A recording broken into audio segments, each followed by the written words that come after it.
Lors de la fête d'Halloween, il est de tradition d'offrir aux jeunes enfants déguisés des bonbons ou autres sucreries. Presque tout le monde y a au moins une fois participé, même si l'ambiance de cette fête reste une fausse épouvante et qu'elle se passe souvent dans un contexte convivial. L'histoire qui s'est déroulée la semaine dernière donne à la fête un goût glauque et effrayant.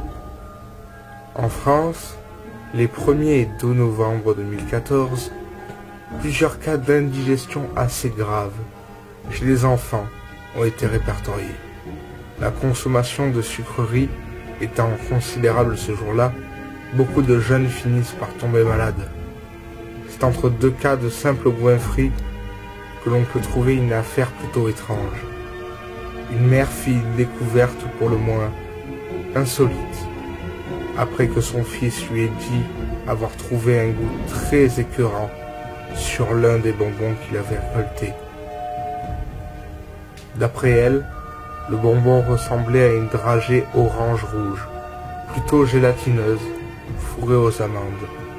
C'est en ouvrant un autre bonbon similaire que le contenu du sachet lui fit froid dans le dos. Le paquet ne renfermait pas une dragée, mais un petit bout de papier froissé, déplié. On pouvait y lire une inscription « Aidez-nous », ensanglantée.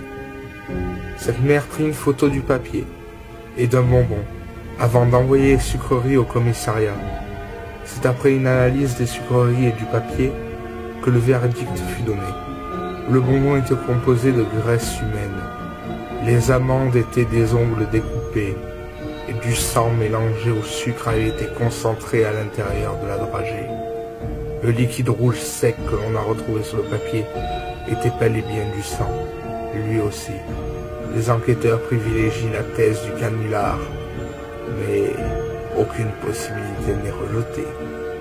Il va sans dire que la consommation de ces douceurs est très fortement déconseillée.